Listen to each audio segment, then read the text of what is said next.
За EBITRAC 2000 гэж систем байна. Тэгэхээр ер нь бол бидний ашиглаж байгаа сертификат системчдэр аль аль нь ер нь бол Bombardier Transportation компани EBITRAC сүртэй бүгд систем. EB гэдэг нь өөрөөхөө нөгөө брэнд юм те. Sony компани, эсвэл Apple компани iPhone гэдэг юм уу те. Тэрнтэй адилхан EB гэдэг нэр бол дандаа өөрөөх нь брэнд нэр систем байна. EBITRAC буюу одоо юу гэдэг те дугуйч гэдэг юм уу, хөдлөг бүрэлдэхүүн гэдэг юм уу тэр хэсгийг ярьж байгаа те. Энэ систем бол зөвхөн ботгох систем байна. Энэ зөвхөн ерөнхийс дид системийнхэн EBITRAC 2000 гэсэн нэршил боловч энэ доороо маш олон салдаг. Бидний ашиглаж байгаа ботгох системийн төрөл бол SOL 3 гэдэг төрөл. SOL 3-аас гадна SOL 1, 2 хамгийн дээдээ 21 хүртэл явсан байгаа. Энэ систем хөлдрүүд нь. 21 гэхээр яг хөөхлөр замтгуур хэлтэй үйл замтгууны хоёр талаас барилдаг энэ хоёр толгой хэсгээс бүрдсэн юм дач гэдэг. Цайдмын хэрэг харах юм бол нэг талдаа л байгаа тийм. Харж байна уу цайдмын хэрэг? Тэгээ нэг гэж харснаа зургийг.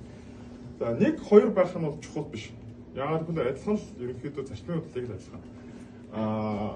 Готоолчуд энэ төхөөрөмж энэ дотроо яах вэ гэхээр ерөөсөө хээрийн блок буюу өсгөгч энэ бол хээрийн блок ч юм уу ерөнхийдөө ийшээ яг гэдэг те давтамж тэр дохоо гүйтэн гэж өсгөгч гэсэн. Цайдмынхтай яг адилхан. Цайдан дээр ч гэсэн дунд нь хоёр бэлчиртний нэг өсгөгчтэй байна. За тэгэхээр голтуулагчуд яадаг вэ гэхээр өөрөө оролтон дээр конденсатортай. Конденсатороор яг хөөхлөр тэр орж иж байгаа соронзон юмнуудыг одоо оромхтой тий тэр юмнуудыг бол докторжуулж одоо ингэж одоо янз бүрийн шууганы дарж өгдөг тийм хөрөмжтэй. А дээрэс нь хоёр шиг соронзон хатуучтай. Одоо ингэ зүгээр оромглоо бас дээрэс нь харах юм. Энэ оромгууд яадаг вэ гэхээр за нэг нь хөл авагч нэг нь дамжуулагч тий би одоо ойрд явах юм бол чинь энэ чинь доторлох нь хөл авагч үү? Намдаа дамжуулагч тий. За ингээ хоёр рейс авах гэж юм. За тэгэхээр яадаг вэ гэхээр энэ голтуулагч маань ерөнхийдөө энэ оромгуудаар гүйл гүсээр энэ хоёр хоорондын зам төмөртөө харьцсан юм соронзон гүйл үүсдэг тийм бүгдээрээ нэг хичээлээр юу үзчихсэн.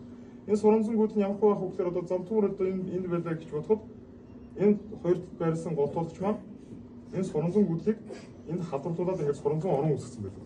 Хуйлэрсэн гүйл гэж хэлдэг нэг. Бихровой тоо гэж хэлдэг. А энэ үед энэ дээгүүр дугуун дил өнгөрөхөд энэ соронзон хуйлэрсэн гүйл нь дугуун дээр хадгалагдаад хэмжээ нэмэгддэг. Хэвийн үедээ бол бүгдээрээ мэднэ те. Ийм байдаг те. Ийм байж байгаа энэ утга маань энэ рүү хосдуугаар хадгалснаар одоо нэмэгдээд одоо энэ бол галтрын хосдуу байх нь шүү дээ. Нэмэгдээд 0.60-аас 1.2 хүртэл нэмэгдэг. Энэ 1.2-оос ч их болж байна. Бид нар энэ утгыг гэсэн тохируулж болдог. Хэдүүлээ нэг өнөөдөр тестээр чинь тохируулж үзэн. Энийг утгыг бид нар яг тохируулдаг гэхээр 1.2 дээр хэвийн үедээ бол байж гэнэ гэж үзье те. 1.2 дээр хэвийн үедээ байж. Тэгэх юм бол 1.2 энэ хөлөрсөн гүйл 1.2 болох юм бол энэ яг цаана нэг гол гэж систем тооцсон тийм үү? Нэг гол энэ явчлаа. Энэ утга маань ийм буц учраас. Бид нар энийг багасгаж болно. 1.1 ч юм уу, 1 ч юм уу те. Энийг багасгахаар яг илүү мэдрэмтгий бол. Тэгэхээр энэ дээгүүр одоо юу гэдэг те болтоод ч янз бүрийн асуудлаас болоод ч юм уу эсвэл зам төрийн асуудлаас болоод мэдрэхгүй гэж болно. Голыг дутуулах асуудал гэж болно те. Тэгэх юм бол бид нар энэ мэдэрсэн түвшин ер нь бол энэ бол яг энэ түвшингөөр харагдахгүй. Тестэлдээ тохируулах юм бол хэвэн үедээ дандаа 2 гэсэн утгатай байгаа. 2 гэдэг утга нь 1.2 дээр тоолно гэсэн утга. Энийг бид нар нэмэгдүүлж болно. За 3, 4, 5 баг 200 хэд хүртэл нэмэгдүүлнэ. Нэмэгдүүлэх болгоно энэ утга буурж байгаа учраас энэ дээгүүр бараг гэжтэй багахан хэмжээний металл гүйлгсэн ч уншдаг болгосон. Хэд мэдрэмтгий болгосон. Имжиж бид нар нөгөө нэг голынхоо тоолтыг сайжруулж өгдөг. За ер нь бол гол тоологч маань ийм төхөөрөмж. Тэгэхээр яагаад ч гэдэг нөгөө нэг модрон нөгөө дамкрат хурц чирхэд гол уншаад байна гэдэг чинь энэ л асуу. Адилхан тийм яг дээгүүр явуулахад тэр металл гадар угаарын хөлөрсөн бол халдварч байгаа учраас энэ түвшинт 1.2 хүрэхэд гол гэж тоолчихно.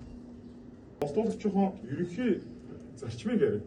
За бүгдээрээ голтуулагчийн тухаар ярьж байхад энийг сонсч байсан. Тулгуур голтуулагч, алслагдсан голтуулагч гэж ярьдаг. Энэ нөгөө Оросоос шууд орчуулсан өмнө болохоор бид нар шууд тэрүүгээр нь тавьсан байна. Тэгэхээр хэдүүлээ амгалан туул хонгорч чинь. Тийм байна тийм. За ингэж үзье. Тэгэхээр голтуулагчийн системийг яагаад тулгуур болоор алслагдсан гэж хоёр голтуулагчаар ангилаад байгаа гэхлээр юу яадаг? Нэг хоорондын замыг одоо голтуулагч ингэж хэлж байна.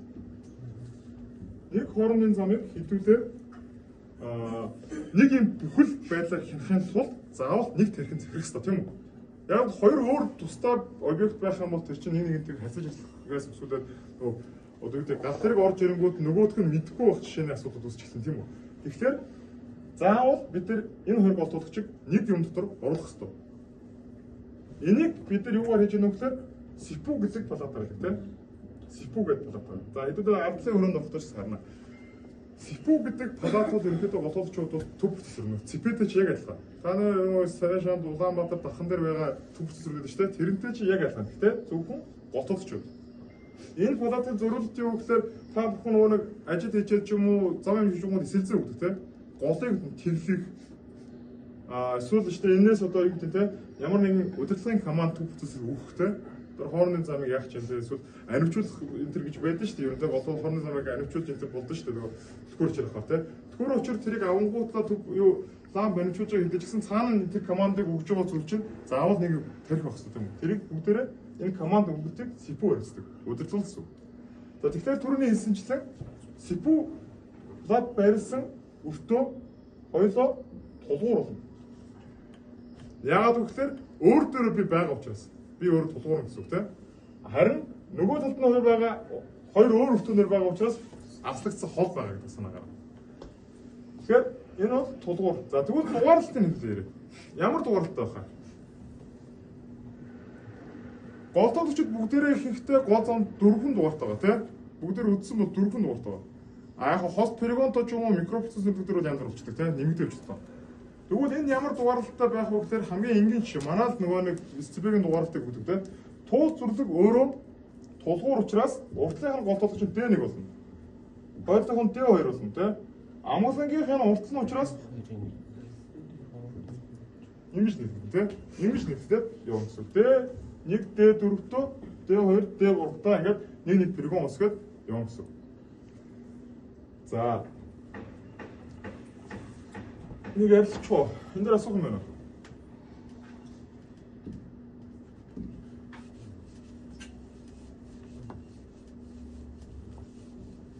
Тэр аслагдсан болгонд тулгуур голдуулагчид дугаарыг бид нар яагаад яриад байгаа вэ гэхэд хэдүүлээ бас практик дээр үзнэ. Яагаад яаж байгаа гэхээр энэ дугаарлалт маш чухал. Энэ дугаарлал системээр заавал танигдсан байх хэрэгтэй. Дөрөв ерөөсөө голд хорон замч хорон голдуулагчдод 4 дугаарлалтай байх гэдэг тийм үү? Өөрөө ч өөртөө СИПУ-тэй биш бол D3 юм уу D4 гэсэн дугаартай байна гэсэн.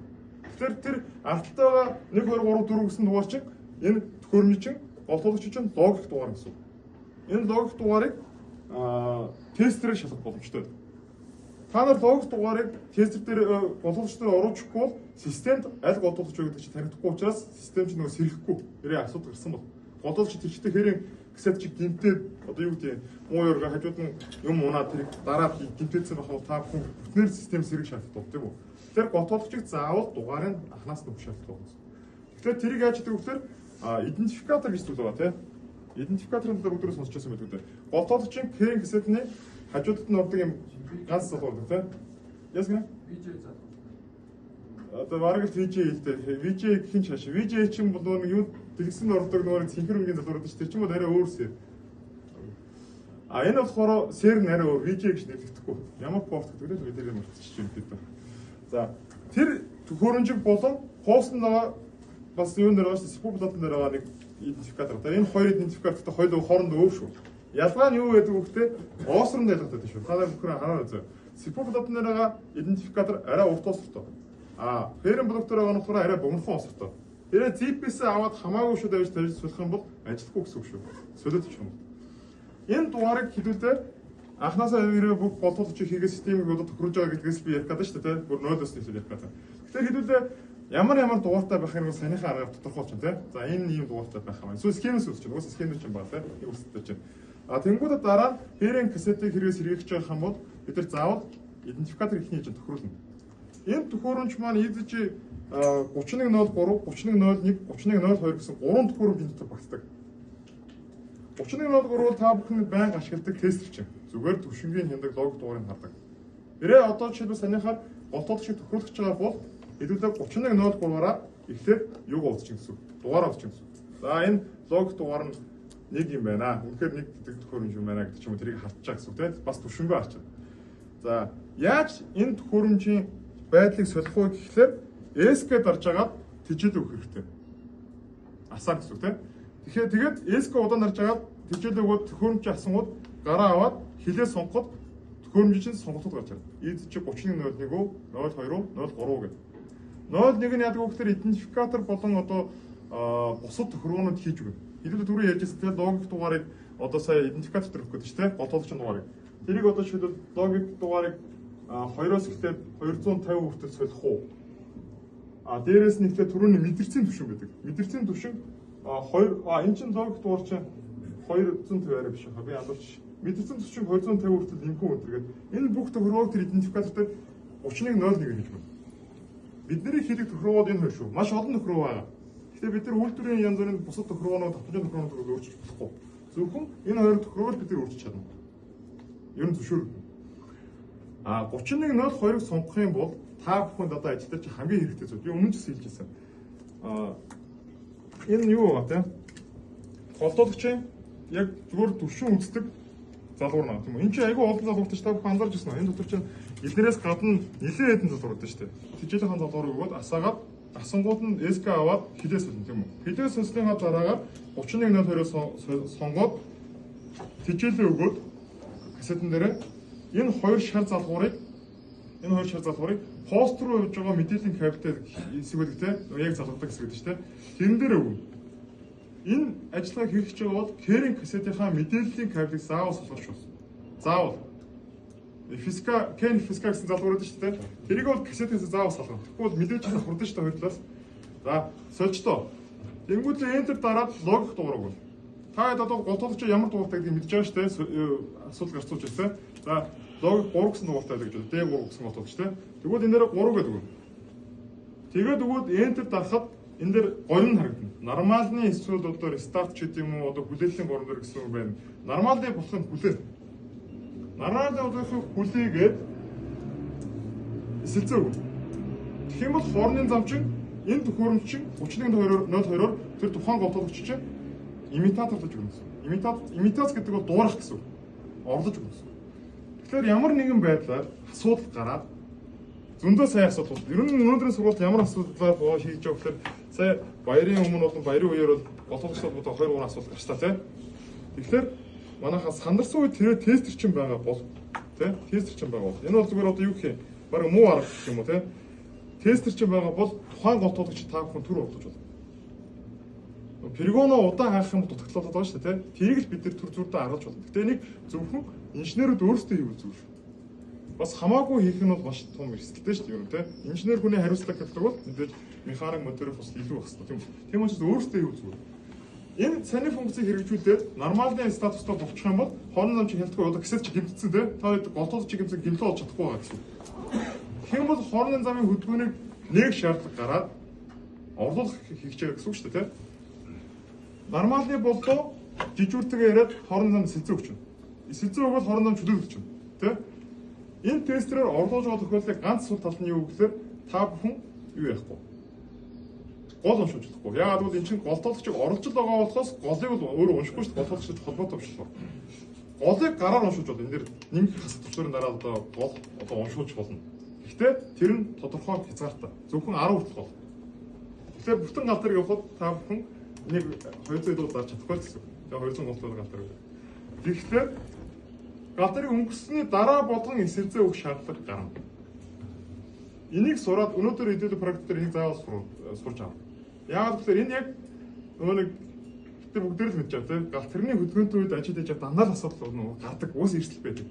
Тэр эрсдэлтэй үед та бүхнийг нэг удаа ядаж авах одоо тэр аргачлал гэсэн. Ямар ч асуудалтай та бүхэн голтоолч төр энүүгээ орлуулчаад хинтэн нөгөөчөөд дохоогоо хэлчихээ гал тэр гарна л тийм. Яг хуу танахаас гарч байгаа галтар байх юм бол та зүгээр энээр нэг удаа дарчиж яг өнгөрсөн ханаар нэг удаа дарчих. Тэгэхээр хоорондоо хийлэгдчих واخгүй. Яаж улаач. Тэгэхгүй бол хоорондоо улаахгүй шүү. Тэрийг бас тоцох хэрэгтэй тийм. Одоо би юу гэдэг санийхтаар туу зөвлөг дээр юм хийж одоо муу ёр тийм. Гэхдээ туу зөвлөг дээр юм хийж байгаа асуудал гаргачлаа. Тэнгүүд надад болоок байхгүй тийм. Эсвэл юу голоос байхгүй тийм. Хоорондоо зам хаагаа явууллаа буу юм асуудалгүй гэдэг тийм үү. Тэгэхээр би залгачлаа. Төхөөрөмжөө залгаад орлуулж байгаа. Туулаас тэгвэл чуудны явах гэж байна уршаага. Яг би уртынхан дээр 3 голтолч төр зөсч юм. Одоо энэ чи юу вэ? Нэг нь болно тийм үү. Тэн дээр зогсож байгаа гэж бодох юм бол би нэг урдуудсан байлаа гэхэд гал дээрийг өнгөрөөд хооронд нь гарахад энэ ч болгоомж холбоогүй учраас хооронд нь хилдэхгүй. Тэгэхээр асуудал тоос тийм учраас та бүхэн харж агаад нэмхээ нэг удаа ч юм уу хасгаа харж агаад нэг удаа дарчихсан. Тэгэх юм бол хооронд зам чинь нэг болгочихаа гэсэн. Тэгэхээр хооронд зам чинь илвдэж өгнө юм чи. Тэгжиж аюул байл хангаж тэгэхгүй хооронд зам чинь чөлдөөд байгаад тах юм бол нөгөө юу ч бол асуудал чи ийгүй шүү дээ. Тийм учраас заавал тэгж нэг удаа харж болно. Голдоологч төр манайхан ресет хийдэг. Хөргөө хийдэг. Янз бүрийн асуудал үүдэг тийм. Энийг хэдүүлээ нөхцөл болгоноор яри. Яаж хийх үү гэдэг бүр нэг бүрээр нь самбар дээр очиад дараа нь гараар үздэг. Тэрүүгээр тохируулах шаардлага гарсан гэж үзэн төвшин. Төвшин тохируулж байгаа тохиолдолд аль болох церлоттой бол та бүхэн боломжоор бас асаалттай хатан хийх үзээ. Тестер зааж байгаа. Бас нэг юм алд байгаа манайхаа. Сайхан шижүүл дээр гарсан гонголт холбоотой асуудал би бас ярьжсэн. Ер нь би скватерч хэлжсэн тийм. Та бүхэн армаас харж байгаа төвшөндөө битээ байна гэдэг шууд гэдэг. Арм гэдэг зүйл чи юу вэ гэхээр бид нар энэ армд готол чинь хяналтч байгааг байхгүй юу түшгийн хяналтч. Энэ хяналтыг бид нар 2019 онд өнөө 20 онд энэ 10 дугаар сигнал компани шахаж шаарцаараад зөвхөн бидэд өөрт хэрэгтэй гэдэг нь гол илүү дутуулж байгаа харах гэж хийсэн. Тэнд нь давхар орж ирсэн түвшин харагдаж байна. Энэ түвшин чинь дилат ярьж байна. Програмын нөгөө цикл гэдэг шүү дээ. Одоо програм чинь секундээр цикл хэрэгдэж нэг програмын эргэлтийн цикл гэдэг нь өгүүлсэн цикл те тэр өрөөдөг. Тийм учраас түвшин зурж магадгүй. Бас худлаарч магадгүй. Тийм учраас энэ арам дээр харсан түвшнөрөө та бүхэн ерөөсөө яг цэвэр баримжиж болохгүй шүү огтхож. Яг та бүхэн зурган дээр орсныхаа дагуу ангийн марк сертификат дээр арамаас нэг харж чадах шиг байна. Сардаа нэг удаа хараад байна. Хэсгийг ч баг тэгэх гэсэн те. Сардаа зурмаа тэгэхээр болоо танаас. Энэ тестерээ боломжтой бол удирдаа нэг удаа те. Ядаж удирдаа нэг удаа аваад өөрсдөө түвшингүй баг хэмжижсэн байх шүү. Энд чи илүү найдвартай. Ногоонтгуудаар гарсан асуудал дээр юу гэхээр арм дээр бол түвшин гайгүй байгааддаг. Тэгээд тохируулах дээр кассет ерөөсө сэрхгүй болдог. Яасан бэ гэхээр тестер залгаа үзэхэр түвшин маш өгцөн мундсан. Тэгэхээр би яагаад юу ярих гэсэн бэ гэхээр шаблоноор та бүхэн тохируулах ч тийм үү. Шаблоноос одоо хөдөлсөн нөгөө 19 боловч сулраа жоохон талицсан ч юм уу те. Шаблоноос биш утсан жоохон ангаацсан ч юм байх юм бол шаблон ч юм төмөр биш бол асаалтаа гэдэг зүгээр. Тестер залгаж байгаа. Тестер найдвар түвшин. Армаас харах юм бол танай түвшин чинь шууд өөрчлөгдөхгүй. Хэсэг байж байгаа өөрчлөгдөх учраас оо 60 байна зүгээр юм байна гэдэг тохируулж хаяа явчих юм бол ёстой чинь дараа түвшин өөрчлөж болно. Энэ шаблонод тохируулж байгаа түвшин чинь юу зөвлөгдөж байгаа гэхээр эн чинь нөгөө 60 чи барьж гэж байхгүй юу?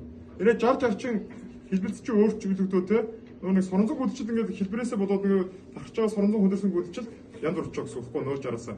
Жишээл 50 болчих юм бол яг гол уншихгүй болох магадлал болчих. 70 болчиход яг гол илүү унших магадлал болчих байхгүй юу? Тийм учраас заавал түвшингөө харах хэрэгтэй. Тэгэхээр эхний ярьж шаблоноор тохируулж байгаа церлоттой тэр нөгөө нэг загвараар тохируулж байгаа бол асаалттай үед нь хийгээд тестээ залгаж түвшингөө сайраа. Голдоологч нийтээ одоо хазаа цам гэж үзэл та тийм. За энэ ингээд замтуур гэж үзэл тийм. За энийг хэдүүлээ шахчлаа. Нэгдэл нь одоо далицсан мэс ч юм хамаагүй тийм. Шахчлаа. Энийг шахсан чи мэдээж нэлээд хөдөгцөн бол энүүгээр яг тохируулаад шахахад энэ чинь анх одоо энэ ингээд хазаа цам авсан үед энэ одоо жоохон хазаалтай байсан гэж бодож тийм. Энэ дээр ч одоо 060 байсан гэсэн үг шүү дээ. Ерөнхийдөө тийм. Болооч хий ажиллажсэн байж болно тийм. 060-аар жоохон хазаалсан гэсэн.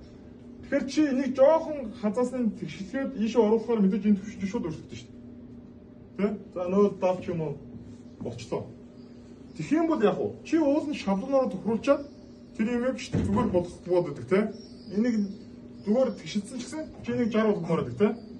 Тэгэх юм бол яг уу гэхээр асаангууллаа заавал үйлдвэрийн сет хийнэ. Сет төвчнөр дээр 10-аас 15 секунд дарна. Тэгээд авахд ерөөч угаас дахиад амжиж эхэлнэ. Тэгээд нөгөө нэг ресет гэдэг үйлдэл хийжтэй тий 5 минут амжиж дууссан гут нь дараа сетэ дахиж дарж аваад 3 гэрэлч амжиж жагаад ногоон ч амжиж жагаад 4 унтрангууд нь зам төмрийнхээ гол зогсож жагаад баруунаас зүүн баруун гар талаас зүүн рүү нэг орлоод зүүнээсээ баруун нэг оруулахад сет чинь окоч хэвийн ногоон болоод комч амжчихсан тийм үү. Тэгсний дараа түвшингөө үзэхэд ерөнхийдөө ийм болчихсон. Тэгэхээр яах вэ? Бид нар голдоологчийг зөв гол тоолуулахгүйгээр юу гэдэг те бүр доор нь хойлонгийн тавьчаад эсэт ихэд бас адилхан 60 болох гэсэн. Зүгээр ямар шаблонод тохиолдох гэдэг зүгээр шүү доор хойлонгийн сул тавьчаад эсэт ихэд адилхан 60 болох магадaltaй. Тэгвэл 60 болчоод хий яж гэсэн за гал дээр явах үед чи ямар ч тэндэг үү гэсэн. Энэ бол ихний шаблонтой нөхцөл тийм үү? За хэдүүлээ голтоодчин юу оюун чиг инженертэй бид үзсэн тийм. Кассетууд янз бүрийн байдлаар эрөө задаг, халдаа задаг тийм үү? Хэрвээ кассет чинь бүрээс хэрэгж чадахгүй байгаа бол хэдүүлээ ер нь кассет нэр 3 индикац уншаа авах хэрэгтэй. За энэ чинь эрөө ком ока гэсэн уран байлаа тийм. Нэр нь. За ресет хийлээ. Сэрэхгүй байна тийм үү? Голоолч сэрэхгүй байна. Тэгвэл хэдүүлээ гинтлээ яаж тодорхойлох вэ гэдэг ихний хэлж харъя. За эроор асж байгаа 5 минутын дараа эроор чиг тасч чинь тийм үү? Чиг тасаад та бүхэн нөгөөний саний миний хэсэг үлдээ хийчлээ тийм. Нөө дээгүүр гол молоо өргүүлээд яндар уучтаа. Тэгээд ока анивчж байгаад унтрах юм бол юу гэмтэлтэй байж юм бэ? Ока анивчж байгаад унтрах юм бол унтарчаа зөө. Тэгээд гол гүйлгэсний дараа дахиад эроор асууд юу гэмтэлтэй байх магадлалтай. Голтоодч. Яагаад гэвэл кассет өөрийгөө шалгаад бүх юм окей болсон учраас оког унтраагаад дараагийн үлдийг хүлээж чинь юм. Тэгэнгүүт дараагийн үлдийг хүлээгээд яг гол уншуулсан чинь толгойд гол уншихгүй шууд алаад цагаад алуулчих гэсэн үг шүү. Тэгэхээр голтоодч толгой асуудалтай гэсэн үг шүү. Кассет биш. Таны тохиолдолд эсрэгээр байсан тийм. Бүгдээр унтарсан. Окоо унтарчаад буцаад ирээ байсан. Окоо унтарчаад гол уншуулгаас өмнө гол уншуулгаас өмнө. Тийм. Гол уншаагүй учраас голтоодчтой ямар ч нөлөө байхгүй ш. Голтоодч юус юу ч уралцаагүй ч эрөө орсон тийм. Тэгэх юм бол энэ кассетны асуудал гэсэн. Ингэж ялгараа байна. Гол уншуулж асуудал гарч байгаа юм бол голтоодч дээр байгаа гэсэн. Гол уншуулгүй асуудал гарч байгаа юм бол кассет нь байгаа гэсэн. За энэ бол ихний гэмтэл ярих ихний алхам байлаа тийм үү. За тэгвэл юу вэ? Эроор дахин өөр асуудал. Тэ таны нөхцөл гэсэн үг шүү дээ. Өмнөх тийм үү. Эроор дахин өөр асуудал юм бол та бүхэн хийж болох хоёр алхам байгаа. Хоёр төрлийн алхам. Яаж чадах вэ? Кассет өөрөө үнэхээр око зүгээр үү гэдгийг шалгах хоёр асуудал гэсэн. Эхнийхээ хавьлаар төрөнийхөө сет төвчдөрийг удаан дарах. Гэтэ эрорыг жиг тусны хандараа шүү. Энд чинь эроор анивч байгаа юм бол заавал 5 минут үлдэх байж. Тэрийг андар мэдчихсэн юм шүү дээ бүгдээрээ. Энд бол кассетын дотор чинь нэг юм юу залгуураад байна. Яг кассетыг залгадаг тийм нэг юм би заримд нь харуулж ирсэн да. Яг ингээ артлын энэ тагийн хийнгүүд нь голтоодч талаас залгуудаг дээр нэг тийм процессорын залгуур. Тэр залгуурыг залгачаад голтоодчиг унтраа эроор цацсан голтоодч унтраа асах юм бол 5 секунд хүлээхгүй шууд оконоо дарж болдог. Йоо сетэд дарж болдог. 5 минут хүлээхгүй. Эроор та бүхэн зүгээр бас л нөгөө нэг юм шүү дээ. Шипи өгөх тийм. Хэрэгтэй үед ингэж хийж болно. Гэтэл лайтай тийм. Тэрний гадна талыг тайлаа, тэрийгэ залгаад өгсөх. Яг нь сандарсан үед бол тэр хэрэгтэй. Яагаад бол голоодч дахиад сэрэхгүй юм болохгүй ч гэсэн. Тэгэхээр 5 минутыг байнга хүлээх юм бол галтэргээ бариалаа гэсэн. За тэрийг ч үднээр тэр залгуур нэрвэл. За одоо нөгөө нэг эрорыг штэ унтрах хоёр төрлийн арга шүү дээ. Кассетыг үнэхээр сэргийж болох юм, тэгээ солихгүй сэргийж болох юм. Тэгэхээр 5 минутыг хүлээгээд жиг тасчлаа. Тэгэх юм бол сет төвчдөрөө 10-15 секунд дахиад дараа авна. Тэгэхээр factory reset орно үгүй нэг үзнэ. Ордгүй байх юм бол кассет инпут гатсан байх магадлал шөнөр өчөг. Тэгвэл кассет гатчих. Окей тий? Кассет гатчих. Тэгвэл дараагийн алхам юу гэж бодох вэ гэхээр эроор асч явах үед яг энэ одоо жиг тассан байна шүү дээ. Нөгөө ихний алхам хийсэн. Болохгүй байна. Тэгвэл яг хөөхлөөр кассетыг тэгвэл бүр хүнд алдаар оруулна гэсэн. Энийг яаж хийх вэ? Ихэхдээ идентификатор авчиж байна. Яг асуултаа баг үед нь эроор жиг тассан тий. Кассетээ 200 онд резюме юу судлаад татхад эроор ч шууд секунд нэг удаа анивчих. Маш хурдтай. Тэнгүүд нь тэжээлээ салгаж унтраагаад идентификаторыг хийгээд уцаагаад тэжээлээ өгөөд янгууд 5 минут дахиад бол. Та нар хурцлагч залгуур залгсан бол энэ 5 минут байхгүй гэсэн шүү дээ. Анивчхад нь шууд арай шүү дээ. Нөгөө залгуур хийсэн тохиолдолд те нөгөө хурцлагч залгуур хийсэн тохиолдолд энэ анивчжсэн ч шууд сетэд арай шүү. Тэгээгүй бол 5 минутаа хүлээчээд дахиад үйлдэл хийж үзье. Энэ хоёр үйлдэлийн дараа голтоодчийн кассет чи үнэхээр сэрэхгүй байх юм бол тэр кассетууд ерөнхийдөө бодоо авчихсан. Ямар ч одоо аврамжуулсан гэсэн. Ер нь голтоодчийн кассетыг яг аваа үзэх юм бол та нар одоо хэдүүлээ кассетыг одоо үзье л да тийм. Болон M гэсэн хоёр процессортой. Тэгээ арилтаа голтоодчлаасаа. Энэ хоёр процессор хоёулаа голтоодчийн програм авдаг. Энэ програм бидэрт байдгүй. Энэ програмыг хэрэг бид нар одоо юу гэдэг бас л нөгөө нэг одоо юу гэдэг хуучин Windows-ын install нөгөө нэг юу гэдэг те юу гэдэг тэр чинь. Систем шиг форматлаад захиа хийж байгаа шиг хэрэг энэ програмуудыг хийх юм бол кассетууд хийхдээ сэргдэг. кассетууд ер нь бол янз бүрийн хэд ангийн шатаагүй бол механикийн аваагүй бол ихэнхдээ програмын сэтэс ирдэг. Нэгт яг бид нар одоохон дэж чадахгүй. Гэхдээ яг ганц хоёр тийм юмнууд яваалаа. Тэрийг үзнэ. За энэ дэр кассетуудыг ингэж сэргийг гаргачлууд байгаа шүү манайха. Энэ дэр сайн анхаараарай. Тэр кассет чинь 90 тасан бол ямар нэгэн байдлаар дараах хасмуудаар сэргийх гэж үзэж болно. Гэхдээ factory reset ч юм уу саяны миний заасан алтаануудыг аль болох өгүүлэхгүй ажиллах хэрэгтэй. Аль болох өгүүлэхгүй. Кассет ч өөрөө нөгөө нэг соронзон гүйдлийг хувиргадаг тийм нарийн төхөөрөмжлөг маш амархан алдаа заахдаг. Ер нь бол хамгийн манай бидний ашиглаж байгаа төхөөрөмжөөс хамгийн их алдаа заахдаг кассет тийм. Тэгэхээр эднийг хийхгүй байх хэрэгтэй. Яг зөв хийх үү гэхлээр би түрүү ярьжсэн тийм. Ирээд цэрлотон биш юутай бах юм бол шаблон таах юм бол тэрийгэ тавьж байгаад ойролцоогоор жоохон хөдөлгөж нөгөө динамо төлөвлөхөөс болж байгаад хөдөлгөөд төвшөнгөө харж байгаад нөгөө 58-аас 62 дотор ойрхон орчуулчих юм бол тэгээд төхөөрөл. Аль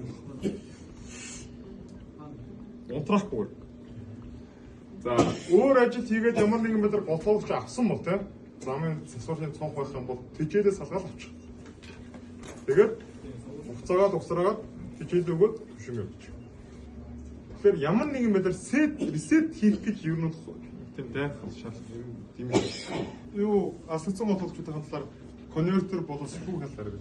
За постнд ерөнхийдөө яг голдуулж байгаа боломжтой холбоотой нэлээд төхөөрөмж байгаа тийм үү. За голдоохон туу байлаа гэхэд туулаар ямар төхөөрөмжүүд байгаа вэ? Эхний ажил power байгаа тийм.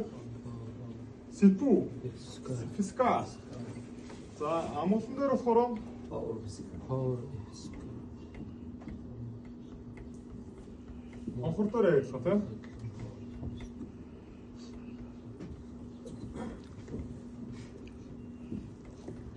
За конвертерүүд доор орчих. За энэ ямар конвертер байх вэ? Сипкон. Хоёр шиг байна тийм. Энэ ямар конвертер байх вэ? Хоёр ч дөрөв байна шүү дээ. Яг нь би энийг хоёр гэдэг чинь энэ талыг л хоёр бичиж байгаа шүү дээ. Тэгэхээр саалтаа дахиад хоёр байгаа тийм. За энд бол яалч дөрөв байна тийм үү? За тэгээд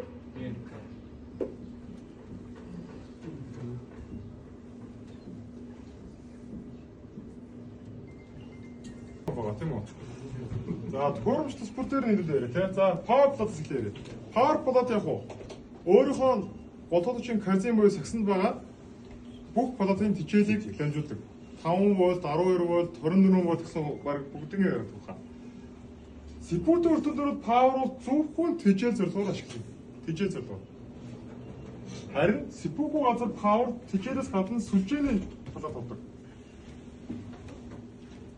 Яагаад гэвэл FSK плат зөвхөн голдуулагчтай хамтарч ажиллаад өөрийнхөө мэдээллийг цаашаа одоо юу гэдэг өөр юм руу дамжуулах чадваргүй плат.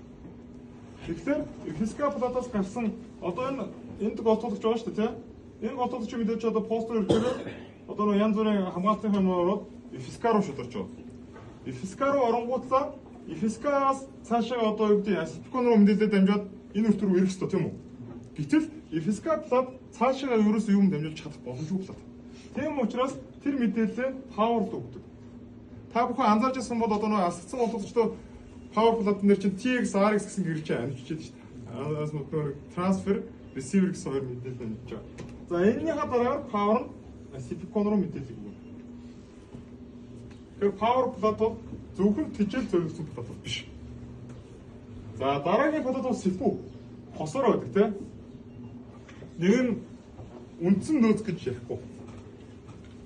Халуун нөөцтэй төхөөрөмжтөр ерөнхийдөө баг үндсэн нөөц гэж ярьдаг. Яагаад гэвэл хоёулаа зэрэг ажиллаж учраас.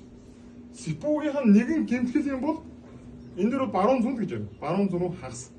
Баруун нэвтрэх юм бол шууд зүүн рүү авах шилждэг. Эсвэл бид нар зурмаараа түр нэргүүлээд сольж болдог тийм.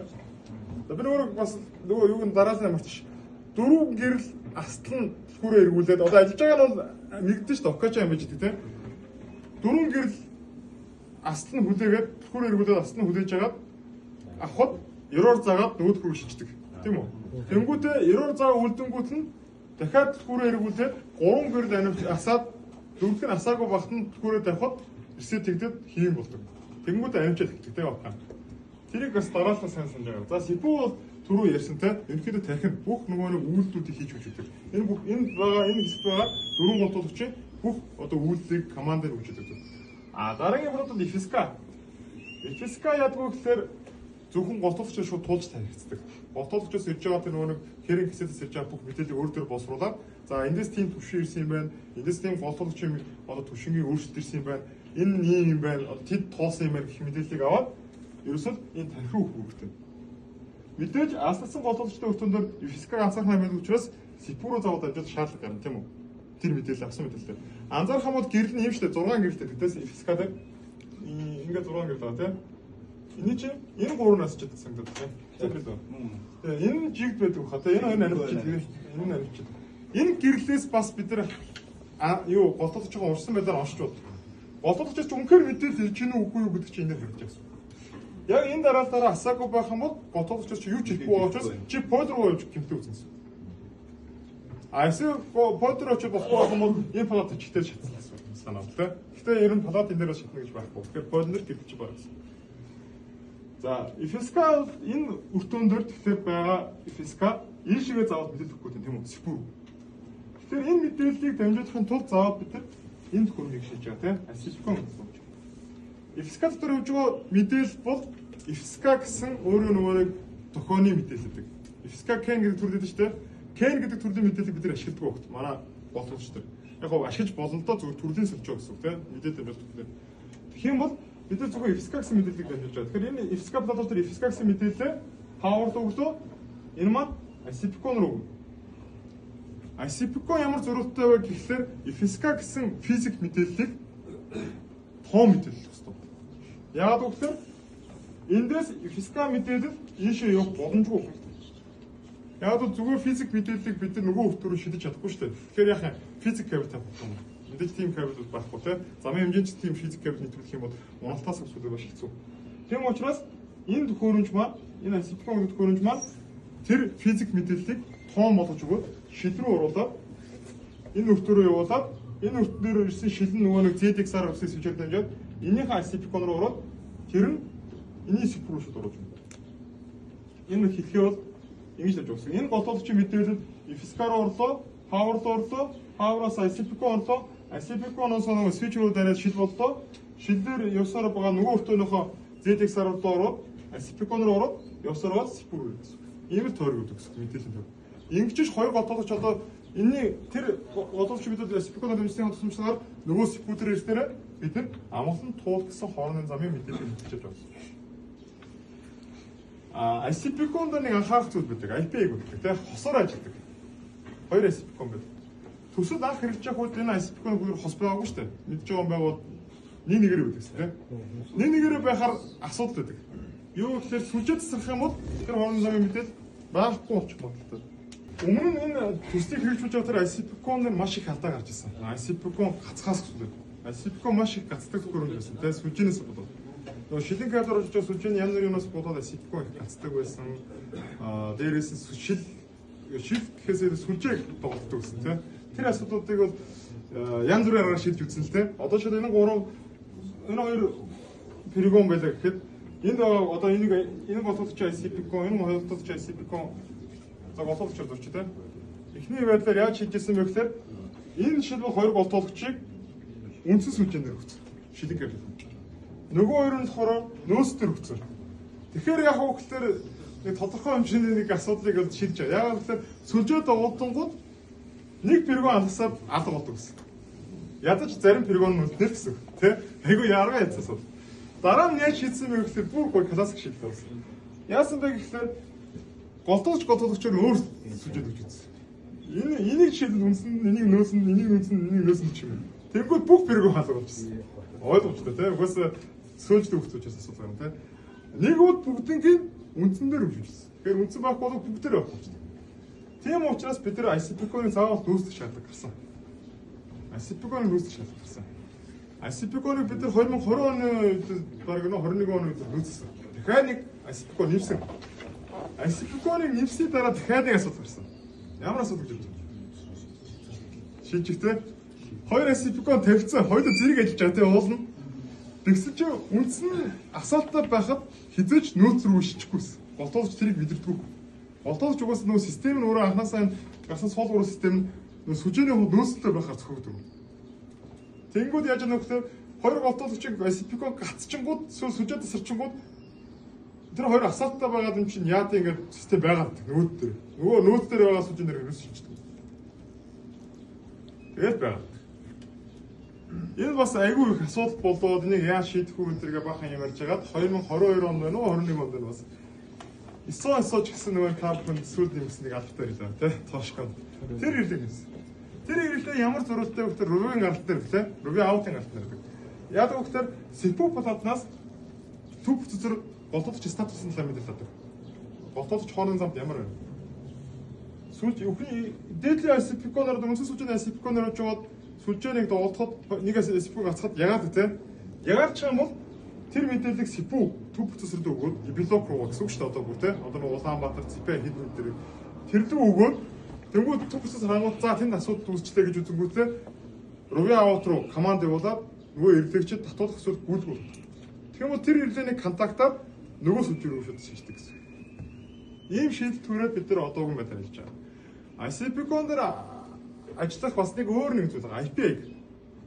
Асуудал гараад ICP-кон бүр гинцүүл бид нар заавал IP-ийг суулж өгдөг тийм үү? Тэгэхээр бүгд тэр IP-ийг та бүхэн голтолч ICP-коныг гэвлийг авахта дараах алхмуудыг заавал байх хэрэгтэй. Эхний яаж нь мэдээлэл нь гүйжин үүдэх хэрэгтэй. Очоод харангуйч мэдээлч гүйждэг шүү дээ. Нэг юм улаан тооноо гүйждэг юм. Тэр тоонооч банк гүйжих хэрэгтэй. Тэр тооноо гацаж болно. Гацах юм бол хугацаа тоолж болно. Эсвэл нэг бол өөрсдөө гацчих болно. Эсвэл TX RX гэсэн гэрэлчин эсвэл ерөөрч асцаж гэж болно. Тэрийгээ сайн харах. Дараа нь IP-ийн тохироо хэрэгтэй. IP-ийг ч буруутсаж өгөх тийм. Тэгэхээр энэ өртөөний ICP-конод бүгдээрээ юу вэ 71 72 73 гэсэн байдаг хадаа төгсгөл нь. Ер нь та бүхний ашиглаж байгаа бүх байгууламжийн чинь энэ сүүлийн IP-ийг ч 4 оронтой шүү дээ. 192-ийн 168-ийн одоо энэ нэг орон энд нэг орон байх гэдэг шүү дээ. Ингээд 71 гэж дуусчих болно тийм үү? Тэгэхээр энд байгаа орон биш дээ. Жишээлбэл 21 гэд байх юм бол энэ жишээл 21 төр зүрдэг байх магадлалтай. Нэг гэсэн байх юм бол энэ 36 гэдэг үү 31 гэдэг үү тийм үү? 36 байхаа баг анзааргүй. Дараагийнх нь 2 гэдэг нь баг сайн шонд байна уу 3 гэдэг. Энд чинь бүгд IP-ийн дугаараар чагсаалтаараа бүгд өөр шүү. Энэ дугаарууд өртөө зүрдгийн тодорхойлж өгдөг. ICP-ийн болохоор 172 та IP гэдэг дандаа 172. Энэ IP-ийг гэсэн зүгээр сонирхолтой хэлэхэд зөө ялгаатай. 192-оор эхэлж байгаа IP-тэй төхөөрөмж байх юм бол энэ зөвхөн хяналтын төхөөрөмж буюу ARM руу мэдээлэл өгөх төхөөрөмж. ARM руу мэдээлэл өгөх төхөөрөмж. 172 байх юм бол объектын хяналтын төхөөрөмжийн төхөөрөмж. Яг жинхэнэ хамаарал явж байгаа төхөөрөмж дандаа 172 та IP гэдэг. Андуурчлахгүй. За тэгэхээр ICP-ийн 172-оор эхэлсэн байна. Энд ингээд 71-ээр дуусчих гэсэн үг тийм. Тэгэхээр энэ одоо жишээлбэл энэ амгалан талын 2 ICP-ийн гэж бодоод 70-ын 72-оор дууссан тийм. Тэгэх юм бол энэний голтоологч 72-той энэ бас 71-тэй байх. Ингэж суулж IP-ийг зүрж ажиллаж байгаа гэсэн шүү. Энэ хоёрын уртлын орнуудад солигдсон. Гэхдээ төгсгөл нь ингэж солигдсон байх хэрэгтэй. Дээрээс нь ICP-ийн тохиргоо энэ тулгуур өртөөнөх дандаа мастер гэсэн тохиргоотой хэвээр. Тэрийг бол гэхдээ нөгөө юу тусдаа програмнаар сертификат инженер өөртөө харж байгаа. За ийм онцлогтой байдаг ICP-ийн маань. За дараагийнх нь болохоор за airport гэр тэ. Airport гэж юуны коннектор вэ? Зөвхөн SPU-тэй өртөөнө байдаг. Тэр ишиг хэллээ тэ. Хэд цаг гэж. Нэг л цаг явж штэ. За airport гэдэг төхөөрөмжүүд ARM руу мэдээлэл явуулдаг. Зөвхөн онцлогоор мэдээлэл явуулдаг. Та бүхэн одоо нэг ARM дээр дараа түвшээр хараад байгаа шүү дээ. Эсвэл нөгөө голлолчийн дугаар харагдаад голлолчийн тоо харагддаг те. Тэр мэдээлэл чинь airport дамжуулдаг. Airport-оор SPU-тэй байгаад SPU-гээс ирсэн мэдээллийг шууд airport-оор ангуутлаад энэ ARM switch руу ороод шууд ARM руу явчихдаг. Тэгвэл airport гэсэн төхөөрөмжийн IP ямар байдлаар ихдэг вэ? 192 байх гэдэг. Энэ ганцаараа 192 байх нь. Бус нь бүгдээрээ 172 байх нь голлолч үг. За дараагийнх нь ENK гэдэг коннектор байна. Энэ бол хамгийн чухал коннектор гэдэг. ICP-ээс илүү чухал. Энэ яадаг вэ гэхээр SPU одоо ингээ бүх мэдээллийг боловсруулсан тийм үү? Одоо боловсруулсан мэдээллийг нэхэд авсан байна. Тэр мэдээллийг авангуутлаа ENK-аар аваад ENK энэ одоо физик мэдээлэл байгаа гэсэн үг шүү дээ одоогийн байдлаар тийм. Энд чинь буцаад нөгөө эндээс ирсэн физик мэдээлэл чинь энэ тоо олонгуудлаа ийшээ буцаж орж ирэнгүүтээ физик болоод ийш орчих шүү дээ. Тэгмүүд энэ нэгдсэн физик мэдээллийг аваад ИНК өөр дээр ангуутлаа одоо жинхэнэ төв процессор чинь туун болж нэж байна. Нөгөө Улаанбаатарт байгаа, Сайншинд байгаа, юунд байгаа бүх төв процессор руу энэ нэмжүүлнэ. Энэ айгүй яригтэй тохиолдол. Дотор хоёр процессортай А, Б гэдэг санаж байгаа 39 төрлүүдээр ийм асуудал гарч ирсэн. Ашаан давааны дээр гарч ирсэн, замуу цорын дээр гарч ирсэн те. ИНК тохиргоо авчдаг. Энийг тохируулдаг тусдаа програм байдаг. Энэний бас алхам төр заавар дээр байгаа. Яаж тохируулах вэ? Ер нь бол баг хинч очоод ямар ч инженер очоод сүлжээний кабелтэй ARM тавч хотод энийг хөрж боломжтой.